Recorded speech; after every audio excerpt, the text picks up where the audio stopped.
So hello guys what's up, I hope you are doing well. So आज के इस video में हम डिस्कस करने वाले हैं एनसीईआरटी क्लास फिफ्थ ईवीएस का चैप्टर नंबर फर्स्ट। इस वीडियो में बेसिकली हम इस चैप्टर के सारे इम्पॉर्टेंट क्वेश्चन आंसर्स को डिस्कस करेंगे जो कि एग्जामिनेशन पॉइंट ऑफ व्यू से बहुत इंपॉर्टेंट है। सो जो टोटल क्वेश्चन आंसर्स की वीडियो है वो मैं पहले अपलोड कर चुका हूँ। सो इस वीडियो में बेसिकली हम डिस्कस करेंगे इंपॉर्टेंट क्वेश्चंस के बारे में, मतलब एग्ज़ाम में कौन कौन से क्वेश्चन है जिनके आने की प्रोबेबिलिटी एग्ज़ाम में सबसे ज़्यादा है, वो इस वीडियो के अंदर हम डिस्कस करेंगे। So let's start. तो सबसे पहले हम आ जाते हैं मल्टीपल चॉइस क्वेश्चन पर। अब मैंने इसको 3 पार्ट्स में डिवाइड किया हुआ है। सबसे पहले मल्टीपल चॉइस क्वेश्चन होंगे, उसके बाद हमारे पास फिलअप्स आएंगे, और उसके बाद हमारे पास ट्रू फॉल्स होंगे, और उसके बाद हमारे पास आएंगे क्वेश्चन आंसर्स। तो ये वाले जो हमारे पास जितने भी यहाँ पर आएंगे मल्टीपल चॉइस क्वेश्चन या ट्रू फॉल्स हो गए या फिल इन द ब्लैंक्स हो गए, ये सारे के सारे हम चैप्टर में डिस्कस कर चुके हैं। जिसने चैप्टर अगर ध्यान से पढ़ा है तो इनको करने में कोई भी प्रॉब्लम नहीं होगी। सो डिस्कस करते हैं फर्स्ट क्वेश्चन को। फर्स्ट क्वेश्चन क्या कहता है? फर्स्ट क्वेश्चन देखिए, what powers does animals have? मतलब एनिमल्स के पास कौन कौन सी पावर्स होती है? फर्स्ट स्मेलिंग, दूसरी सीइंग, तीसरी लिसनिंग, और चौथी ऑल ऑफ द अबव। इनमें से कौन सी पावर होती है एनिमल्स के पास? तो ये सारी की सारी पावर होती है एनिमल्स के पास।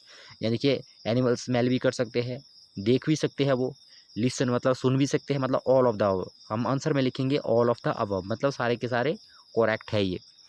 नाउ नेक्स्ट चलते हैं सेकंड में। सेकंड क्या कहता है? How does a dog recognise that some other dog has come in his area और नॉट? एक डॉग को कैसे पता लगता है कि कोई दूसरा डॉग उसके एरिया में आया हुआ है या नहीं आया हुआ है? तो वो कैसे पहचानता है इसको? रिकोगनाइज करना मतलब पहचानना। उसे कैसे पता लगता है कि उसके एरिया में कोई दूसरा डॉग आया है या नहीं आया है? नाउ देखिए, फर्स्ट ऑप्शन है बाय स्मेलिंग, दूसरा है बाय फीलिंग, तीसरा है बाय सीइंग, और चौथा है नन ऑफ द अबव। तो आपको पता है कि जो डॉग होते हैं उनके पास सूंघने की बहुत ज़्यादा क्षमता होती है, मतलब वो जो है बहुत ज़्यादा पावर होती है उनके पास स्मेलिंग की। ठीक है, तो यहाँ पर जो है जो डॉग होते हैं उनको जो है वो स्मेल करके पता लगा लेते हैं, मतलब उनके पास स्मेलिंग की काफ़ी अच्छी पावर होती है इनके पास। तो इसका आंसर होगा बाय स्मेलिंग, मतलब स्मेल से ये पहचान लेते हैं कि कोई दूसरा डॉग कहीं इसके एरिया में तो नहीं घुस आया है। ठीक है, तो यहाँ पर देखिए, तो इसमें हमने जो है फर्स्ट में जो है टिक कर देना है। ये देखिए, इसको पहला बाय स्मेलिंग, दूसरा बाय फीलिंग, तीसरा बाय सीइंग, और चौथा नन ऑफ द अबव। तो हमने लिखा इसमें बाय स्मेलिंग। आपको पता है कि जो डॉग्स होते हैं उनके सूंघने की क्षमता बहुत ज़्यादा होती है। ठीक है, तो इसलिए हमने उसको इसमें आंसर में ये लिखा। नाउ थर्ड देखिए, थर्ड क्या कहता है? Which word have their eyes on the front? ऐसा कौन सा बर्ड्स होता है जिसकी आई फ्रंट में होती है? ठीक है, अब आपने पक्षी देखे होंगे, बर्ड्स देखे होंगे।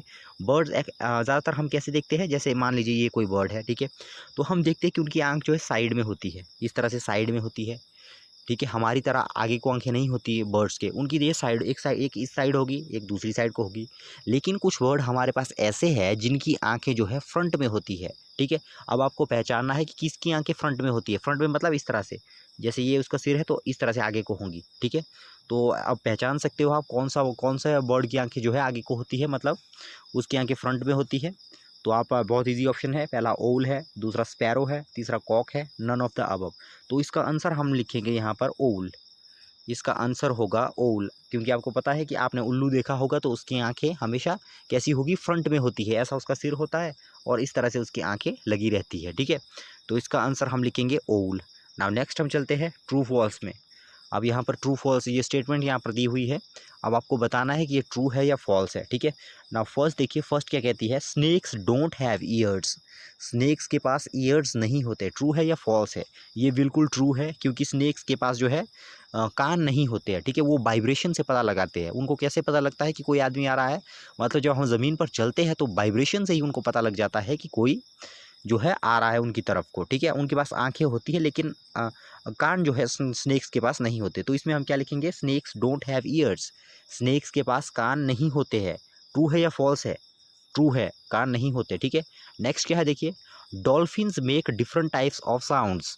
जो डॉल्फिन होती है पानी के अंदर, जो समुद्र में जो डॉल्फिन्स होती है वो साउंड कर सकती है, तो ये भी ठीक है। ये जो है कई तरह के साउंड्स निकालती है पानी के अंदर, ठीक है, आपको याद रखना है। डॉल्फिन जो है कई तरह के साउंड निकालती है वाटर के अंदर, ठीक है। नेक्स्ट देखिए, नेक्स्ट क्या है, eagles can see 4 times better than human beings, ठीक है। आपने ईगल्स का नाम सुना होगा, ठीक है। ये जो ईगल्स है, ह्यूमन जितना ह्यूमन देख सकते हैं उससे 4 गुना अच्छा देख सकती है ये ईगल, ठीक है। यहाँ पर कहा गया है कि ये स्टेटमेंट ट्रू है या फॉल्स है। ये बिल्कुल ट्रू स्टेटमेंट है। ईगल जो है ह्यूमन से 4 टाइम्स बेटर देख सकती है, ठीक है। हमसे 4 गुना ज़्यादा देख सकता है ईगल, मतलब 4 गुना स्पष्ट तरीके से ईगल देख सकता है, ठीक है। तो ये बिल्कुल करेक्ट स्टेटमेंट है। तीनों स्टेटमेंट हमारे पास ये करेक्ट रहेगी। नाउ नेक्स्ट चलते हैं। आप नेक्स्ट देखिए, अब देखिए यहाँ पर अब मैच करने को आपको दिया हुआ है, इस कॉलम को आपको मैच करना है, ठीक है।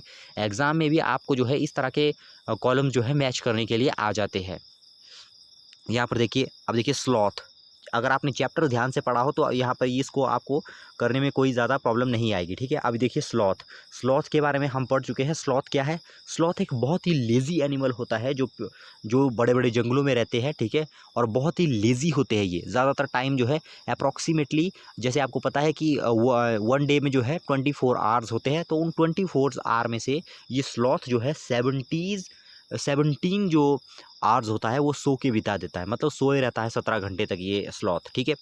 तो यहाँ पर देखिए अब मैच करना है हमने इसको, ठीक है। अब स्लॉथ को हम क्या करेंगे, यहाँ देखिए स्लीप फॉर 17 आवर्स, मतलब 17 घंटे तक ये जो है स्लीप मतलब सोया रहता है, ठीक है। अब डॉग देखिए, डॉग मैच कीजिए, बिग ईयर्स भी नहीं होगा, इलेक्ट्रिक बेब्स भी नहीं होगा, पावर टू स्मेल, ये ठीक है, क्योंकि डॉग्स के पास जो है स्मेल करने की पावर जो है बहुत अच्छा होती है, ठीक है ना। मतलब यहाँ पर देखिए ये जो है बहुत अच्छे तरीके से सूंघ सकते हैं, तो इसको मैं यहाँ पर मैच कर दिया मैंने, ठीक है। अब देखिए फिश, कुछ फिशें ऐसी होती है जो इलेक्ट्रिक वेव्स जो है प्रोड्यूस करेगी, ठीक है। तो इस फिश को हम यहाँ पर करेंगे इसके साथ, ठीक है। अब देखिए एलिफेंट के पास क्या होते हैं, अब 1 बज के लास्ट के एलिफेंट के पास क्या होंगे, बिग ईयर्स, ठीक है। अब जैसे आपको ये फिश अगर आपको टफ लग रहा है तो आप इनको पहले अटेम्प्ट कर सकते हो, स्लॉथ, डॉग, एलिफेंट, तो लास्ट में आपके पास ये जो है ऑटोमेटिकली बच जाएगा लास्ट में, ठीक है। तो इस तरह से हम इसको मैच करेंगे। नाउ नेक्स्ट हम चलते हैं। नेक्स्ट हमारे पास है फिलअप्स। यहाँ पर अब आपको यहाँ पर इनको फील करना है, ठीक है। फर्स्ट क्या है हमारे पास, some animals behave differently during. अब देखिए कुछ एनिमल जो है अलग तरीके से बिहेव करते हैं ड्यूरिंग, कब, तो हम इसमें लिखेंगे अर्थक्वेक, EATH, अर्थ, QUAK, आपको जो है मिलाकर लिखना है, ये सारा का सारा मिलाकर लिखिएगा, मेरे पास यहाँ जगह नहीं थी, ठीक है। आपको ये दोनों मिलाकर लिखने हैं, ठीक है। अब देखिए फर्स्ट क्या क्या कह रहा है, some animals behave differently during earthquake. इसका मतलब क्या है, कुछ एनिमल का बिहेव जो है चेंज हो सकता है, ठीक है, चेंज हो जाता है। जैसे ये एनिमल होते हैं, इनको पता लग जाता है कि भूकंप आने वाला है, ठीक है। एनिमल्स को पहले ही पता लग जाता है कि भूकंप आने वाला है, इसलिए इनके बिहेव में कुछ चेंज आ जाता है, ठीक है। मतलब अपने नॉर्मल बिहेव से कुछ हटके बिहेव ये शो करना स्टार्ट कर देते हैं ये एनिमल्स, ठीक है। तो हमने इसमें क्या लिखा है, अर्थक्वेक। अब देखिए some animals behave differently during, मतलब कुछ एनिमल जो है डिफरेंट तरीके से बिहेव करते हैं ड्यूरिंग अर्थक्वेक, मतलब अर्थक्वेक के दौरान, ठीक है। नाउ सेकंड देखिए क्या है, एनिमल्स कांट सी। अब एनिमल्स क्या नहीं देख सकते, तो आपको लिखना है यहाँ पर कलर्स, COLOURS, ठीक है। तो आपको क्या लिखना है यहाँ पर, कलर्स, ठीक है, कलर्स। अब सारे के सारे एनिमल्स नहीं, मैक्सिमम जो एनिमल्स होते हैं हमारे पास वो जो है कलर्स को नहीं पहचान पाते, ठीक है। अब ऐसा नहीं कि सभी कलर्स को नहीं पहचान पाते, लेकिन मोस्ट ऑफ द कलर्स को एनिमल्स जो है नहीं पहचान पाते, ठीक है। तो हमने इसमें क्या लिखा है, कलर्स। जो एनिमल्स जो है वो ज़्यादातर कलर्स को नहीं पहचान पाते, इसलिए मैंने क्या क्या लिखा है यहाँ पर, कलर्स लिखा है, ठीक है। नेक्स्ट हम चलते हैं नंबर 3 में। नंबर 3 क्या कह रहा है, देखिए blank heap gives out foul smell. अब फोul का मतलब होता है सड़ी हुई, ठीक है। स्मेल का मतलब तो आपको पता है दुर्गंध, ठीक है, मतलब सड़ी हुई स्मेल। अब ब्लैंक हीप का मतलब H आपको स्मॉल कर देना है यहाँ पर, ठीक है। हीप होता है ढेर, कोई ढेर अगर लगा हुआ है किसी चीज़ का तो उसको हम कहेंगे हीप, ठीक है। अब किसके ढेर में से सड़ी हुई स्मेल आती है, blank heap gives out foul smell, तो इसमें हम लिखेंगे गार्बेज, GARBAGE, गार्बेज, ठीक है। गार्बेज का मतलब क्या होता है गाइस, गार्बेज का मतलब होता है कूड़ा कचरा, ठीक है। कोई कूड़ा कचरा अगर हमारे पास है तो उसको हम कहते हैं गार्बेज, ठीक है। यहाँ पर हम क्या लिखेंगे, थर्ड के ब्लैंक में क्या लिखेंगे, गार्बेज। हीप का मतलब मैंने आपको कहा कि ढेर को कहते हैं क्या, ढेर को कहेंगे हम हीप, ठीक है। मतलब गार्बेज का जो हीप होगा, मतलब गार्बेज का जो ढेर होगा, उसमें से क्या आती है, फाउल स्मेल, मतलब सड़ी हुई स्मेल आती है, ठीक है। नेक्स्ट हम चलते हैं फोर्थ में। यहाँ पर देखिए, tigers make different blank for different purposes. अब देखिए, टाइगर जो है डिफरेंट डिफरेंट करता है डिफरेंट डिफरेंट पर्पसेस के लिए, ठीक है। पर्पस मतलब उद्देश्य, मतलब कुछ अगर करना चाह रहा है वो, ठीक है। तो यहाँ पर हम लिखेंगे इसमें साउंड्स, SOUNDS, साउंड्स, ठीक है। मतलब टाइगर जो है डिफरेंट डिफरेंट टाइप के साउंड्स जो है प्रोड्यूस करता है डिफरेंट डिफरेंट पर्पसेस के लिए। पर ये फॉर एग्जांपल, जैसे अगर उसको भूख लगी है तो वो अलग सा साउंड प्रोड्यूस करेगा, ठीक है। अगर उसे किसी एनिमी को डराना है तो वो जो है अलग टाइप का जो है साउंड प्रोड्यूस करेगा। अगर उसको कोई बहुत ज़्यादा गम है, तो मतलब दुख है अगर उस टाइगर को, तो वो अलग तरीके से जो है साउंड करेगा। मतलब टाइगर जो है अलग अलग टाइप के साउंड प्रोड्यूस करता है, ठीक है, अलग अलग पर्पस के लिए, ठीक है। सो ये चारों के चारों हमारे पास हो गए इस तरह से। नेक्स्ट हम चलते हैं अब यहाँ पर गाइज, इसको आपको ध्यान से देखना है। इस तरह के एक क्वेश्चन जो है आपको पेपर में ज़रूर आता है। अब यहाँ पर जितने भी चैप्टर आपके आपके होंगे, जैसे 24 चैप्टर है EVS की बुक में, तो आप फाइनल एग्जाम में भी देखोगे कि एक ना एक क्वेश्चन जो है ड्रॉ करने के लिए आपको ज़रूर आता है, ठीक है। तो इस क्वेश्चन में जो है ड्रॉ करने की जो चीज़ है वो यहाँ पर कहा है स्नेक के लिए, draw the picture of snake and colour it. ये आपको खुद करना है। अब स्नेक को आपको बनाना है, ठीक है, उसमें आपने डिज़ाइन भी भरना है, अपने तरीके से आपने स्नेक को यहाँ पर बनाना है। सो नेक्स्ट चलते हैं। अब आ जाते हैं क्वेश्चन आंसर्स। अब ये वो वाले क्वेश्चन आंसर्स है जो बहुत ही इंपॉर्टेंट है, मतलब मैक्सिमम क्वेश्चन जो है इन्हीं में से आते हैं। सो फर्स्ट देखिए, फर्स्ट क्वेश्चन क्या कहता है, फर्स्ट क्वेश्चन क्या कह रहा है, what do you think are some of the dangers to tigers in the jungle, ठीक है। अब आपको पता है कि जो टाइगर्स है वो काफ़ी हद तक उनकी पॉपुलेशन जो है डिक्रीज हो रही है, मतलब घट रही है, ठीक है ना। तो यहाँ पर देखिए क्या कहा है, what do you think are some of the dangers to tiger in the jungle. आपको क्या लगता है जो टाइगर्स है उसको क्या क्या डेंजर्स है जंगल के अंदर, मतलब उसको कौन कौन से डेंजर्स है जंगल के अंदर।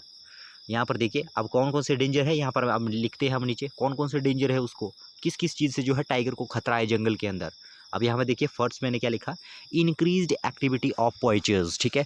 पोइचर्स का मतलब क्या होता है गाइस, पोइचर्स का मतलब होता है कोई इलीगल एक्टिविटी करने वाला जो आदमी है, मतलब जो बिना परमिशन के कहीं घुस जाए, उसको हम कहते हैं पोइचर्स, ठीक है। जैसे मान लीजिए कोई जंगल है, वहाँ पर जाना जो है सख्त मना है, गवर्नमेंट ने सख्त मना किया हुआ है, लेकिन फिर भी कुछ लोग क्या हो जाते हैं, ऐसे एरिया में घुस जाते हैं, ठीक है। तो उनको हम कहते हैं पोइचर्स। ऐसे लोगों को, मतलब जो जहाँ पर जाना मना है लेकिन फिर भी वो वहाँ घुस जाते हैं, उनको हम क्या कहते हैं, पोइचर्स, ठीक है। मतलब इंक्रीज्ड एक्टिविटी ऑफ पोइचर्स। इंक्रीज का मतलब होता है मतलब बढ़ना, ठीक है। मतलब जो बड़ी हुई पोइचर्स की एक्टिविटी है वो जो है टाइगर्स के लिए एक तो प्रॉब्लम है, क्योंकि जो ये पोइचर्स होते हैं ये काफ़ी हद तक जो है इन टाइगर्स को जो है खतरा बने रहते हैं इनके लिए, ठीक है ना। मतलब कई बार इनको मार देते हैं वो, इस तरह से, ठीक है। जैसे आपको पता है कि जो टाइगर्स है उनकी जो स्किन होती है वो भी जो है काफ़ी महंगी बिकती है, ठीक है। और भी कई तरीके से जो हो वो टाइगर को हार्म कर सकता है, ठीक है, उसकी स्किन के लिए भी, ठीक है। कोई उसके दूसरे जो बॉडी पार्ट्स हैं उनके लिए भी जो है उस टाइगर को वो हार्म कर सकते हैं। नाउ सेकंड क्या है, reducing area of forest. Reduce होना होता है गाइस कम होना, ठीक है ना। यहाँ देखिए, रिड्यूसिंग एरिया ऑफ फॉरेस्ट मतलब जो ये जंगल जो है दिन प्रतिदिन जो ये जंगल कम होते जा रहे हैं, ये भी टाइगर्स के लिए एक प्रॉब्लम है, क्योंकि आपको पता है कि टाइगर्स कहाँ रहते हैं, जंगल में रहते हैं। ऑटोमेटिकली अगर जो है जंगल घटते जाएंगे तो ऑब्वियस सी बात है कि जो टाइगर्स के घर हैं वो भी ख़त्म होते जाएंगे, ठीक है। तो अगर जंगल नहीं रहेंगे तो टाइगर रहेगा कहाँ पर, ठीक है। मतलब ये भी उसके लिए एक थ्रेट है। रिड्यूसिंग एरिया ऑफ फॉरेस्ट मतलब जैसे जैसे फॉरेस्ट कम होते जा रहे हैं तो ये इसके लिए बहुत बड़ी प्रॉब्लम बनती जा रही है टाइगर्स के लिए, ठीक है। नंबर 3 क्या है, इंक्रीज हंटिंग ऑफ टाइगर्स। मतलब टाइगर्स की जो ये हंटिंग में जो इंक्रीज़ आया है, मतलब लोग जो है क्या कर रहे हैं, टाइगर्स को मार रहे हैं, ठीक है। मार क्यों रहे हैं उसको, उस अलग अलग चीज़ों के लिए, जैसे उसको कई लोग जो है इसको शौक के तौर पर मार लेते हैं, मतलब शिकार, जैसे कोई शिकारी वो जो है खेल खेल में उसको मार देते हैं। कई जो है उसकी स्किन के लिए उसको मार देते हैं, कई लोग उसके कई बॉडी पार्ट्स के लिए टाइगर्स को मार देते हैं, ठीक है। नाउ नेक्स्ट देखिए क्या है, lion can also be a danger for tiger. अब देखिए जो लॉइन्स होते हैं यहाँ पर हमारे पास, लॉइन भी जो है टाइगर्स के लिए एक डेंजर है। मतलब ये शेर भी क्या करते हैं, टाइगर्स को काफ़ी हद तक हार्म पहुँचाते हैं, ठीक है, कई बार उनको मार भी देते हैं। सो ये थे कुछ डेंजर्स जो टाइगर को है। सो नेक्स्ट चलते हैं हम नेक्स्ट क्वेश्चन की ओर। नेक्स्ट क्वेश्चन क्या है यहाँ पर हमारे पास, देखिए नेक्स्ट क्वेश्चन देखिए क्या कहता है, क्या, सॉरी यहाँ देखिए, can human beings are also be a threat to animals, how?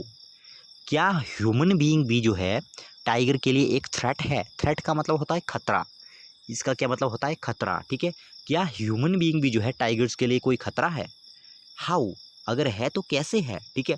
अब सिंपल सी बात है कि ह्यूमन तो टाइगर के लिए खतरा है ही है, क्योंकि जो पोएचर्स है, जो हंटर्स है, वो तो सारे के सारे ह्यूमन है, ठीक है। अब यहाँ पर देखिए क्या लिखा है इसके आंसर में, यस। अब यस के बाद आपको कॉमा लगा देना, ठीक है। Yes, human beings can also be a threat to animals, हाँ जो ह्यूमन बीइंग है वो भी जो है एनिमल्स के लिए थ्रेट है। देखिए हंटर्स एंड पोइचर किल एनिमल, क्योंकि जो हंटर्स और पोइचर होते हैं वो भी तो इंसान होते हैं, ठीक है। वो क्या कर देते हैं, देखिए हंटर्स एंड पोइचर किल एनिमल, ये जो है एनिमल्स को किल कर देते हैं for skin and other body parts, उनकी स्किन और दूसरे बॉडी पार्ट्स के लिए, ठीक है। क्योंकि जो पोइचर्स और हंटर है एनिमल को उनके स्किन और बॉडी पार्ट्स के लिए जो है किल करते हैं, इसलिए जो ह्यूमन बीइंग है वो भी जो है एनिमल्स के लिए एक खतरा है, ठीक है ना। नाउ नेक्स्ट देखिए, नेक्स्ट क्या है हमारे पास अब, what are the difference on looking with one eye और बोथ आईज? अगर आप अपनी एक आंख के साथ देखते हो और अगर आप अपनी दोनों आंख के साथ देखते हो तो इसमें क्या डिफरेंस है, वो हमें यहाँ पर बताना है, ठीक है। सिंपल सा क्वेश्चन है, अगर हम एक आंख से देखेंगे और अगर हम दोनों आंखों से देखेंगे तो उसमें क्या डिफरेंस होगा, ठीक है। सिंपल सी ऑब्वियस सी बात है कि जब हम दोनों आंखों से देखते हैं तो उसका देखने का स्पैन भी जो है काफ़ी दूर तक होता है, मतलब हम काफ़ी दूर तक देख पाते हैं और काफ़ी स्पष्ट देख पाते हैं।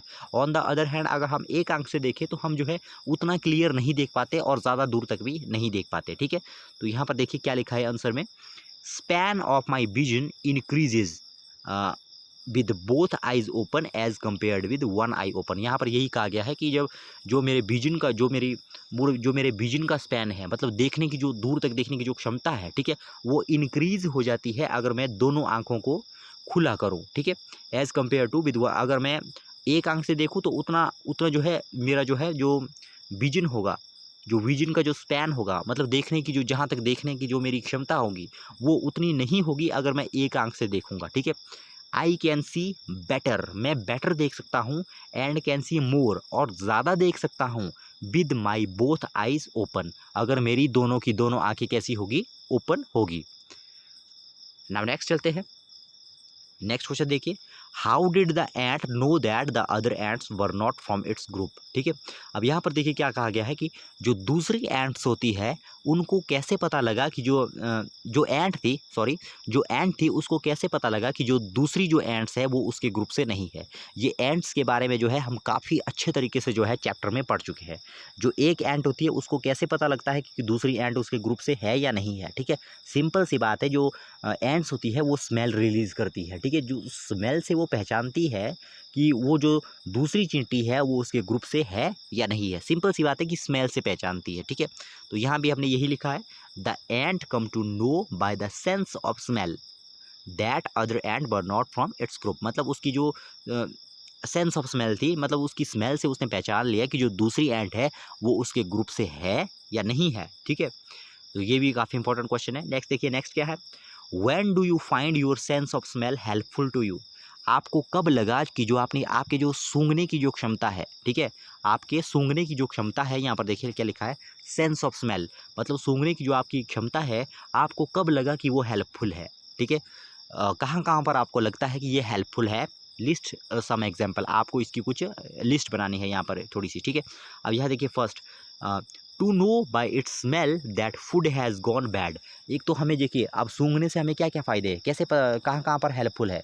अब जो है सूंघने से हमें पता लगता है कि कोई फूड जो है ख़राब हुआ है या नहीं हुआ है, ठीक है। अगर कोई फूड जो है ख़राब हुआ तो उसका जो है एकदम से हमें पता लग जाता है यहाँ पर, ठीक है। सेकंड देखिए, समथिंग इज़ बर्निंग, अगर कहीं पर कुछ जल रहा है तो भी हमें उसकी जो है स्मेल आ जाती है पहले ही, ठीक है।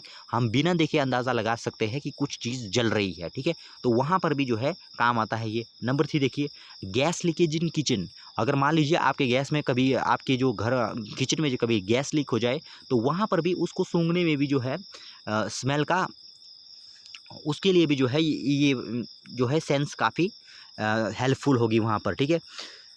सेंस ऑफ स्मेल यहाँ पर भी जो है हेल्पफुल है, क्योंकि उससे हमें पता लग जाएगा कि गैस से जो है सिलेंडर से जो है लीकेज हो रही है, ठीक है। अगर जो है हम सूंघ नहीं पाते तो क्या होता, हमें पता ही लगता कि गैस लीक हो रही है, ठीक है। नेक्स्ट देखिए, नंबर 4, नेक्स्ट चलते हैं नेक्स्ट क्वेश्चन की ओर। अब ये तो बिल्कुल सिंपल क्वेश्चन है। Name some animal whose ear are bigger than our ears. आपको कुछ ऐसे एनिमल्स के नाम लिखने हैं जिनके ईयर्स आपसे बड़े हैं, ठीक है। कौन कौन से एनिमल ऐसे हैं जिनकी ईयर्स आपसे बड़े हैं? अब देखिए कौन कौन से हैं। एक तो एलिफेंट हो गया, दूसरा डोंकी हो गया, डॉग हो गया, काऊ हो गया। इसके अलावा आप कुछ भी लिख सकते हो, बियर भी लिख सकते हो, कुछ भी लिख सकते हो, ठीक है। फॉक्स भी लिख सकते हो, ऑक्स भी लिख सकते हो, जो आपको लिखना है, जो आपको लगता है कि उसके कान मुझसे बड़े हैं, आप लिख सकते हो उसको, ठीक है। नेक्स्ट हम चलते हैं नेक्स्ट क्वेश्चन की ओर। Do some animals understand your language, which ones. अब कौन कौन से ऐसे एनिमल्स हैं जो हमारी लैंग्वेज को जो है अंडरस्टैंड कर सकते हैं, ठीक है। अब ऐसा नहीं कि हमारी बिल्कुल लैंग्वेज को, जैसे हिंदी इंग्लिश को अंडरस्टैंड करेंगे, ऐसा नहीं। मतलब काफ़ी हद तक जो है ये जो है कुछ वर्ड्स को जो है अंडरस्टैंड करते हैं, ये वर्ड करते हैं ये एनिमल्स। कौन कौन से ऐसे एनिमल हैं उनके नाम हमें लिखने हैं यहाँ पर, ठीक है। तो फर्स्ट मैंने लिखा, देखिए डॉग। अब डॉग भी जो है काफ़ी हद तक जो है हमारे वर्ड्स को जो है पहचान लेते हैं कि क्या बोलने की कोशिश कर रहा है मेरा मालिक, ठीक है। अब हॉर्स हो गया, हॉर्स भी पहचान लेता है कोई कोई वर्ड्स। काऊ भी पहचान लेती कोई कोई वर्ड्स। पैरट और एलिफेंट, ये ऐसे एनिमल है जो ह्यूमन बीइंग के कुछ वर्ड्स को जो है पहचान लेते हैं, ठीक है, कि क्या कहना चाह रहा है। सो ये थे कुछ important question chapter number first से। मैक्सिमम क्वेश्चन आप देखोगे कि एग्जामिनेशन के अंदर जो क्वेश्चन आते हैं मैक्सिमम जो है इन्हीं में से पूछे जाते हैं। सो ये था चैप्टर 1। अब नेक्स्ट आएगी चैप्टर नंबर 2, उसमें हम डिस्कस करेंगे चैप्टर नंबर 2 के इंपॉर्टेंट क्वेश्चन जो एग्ज़ाम में जो है आने की जिनकी प्रोबेबिलिटी सबसे ज़्यादा है। सो आई होप कि आपने वीडियो को एंजॉय किया होगा। मिलते हैं नेक्स्ट वीडियो में, तब तक के लिए गुड बाय।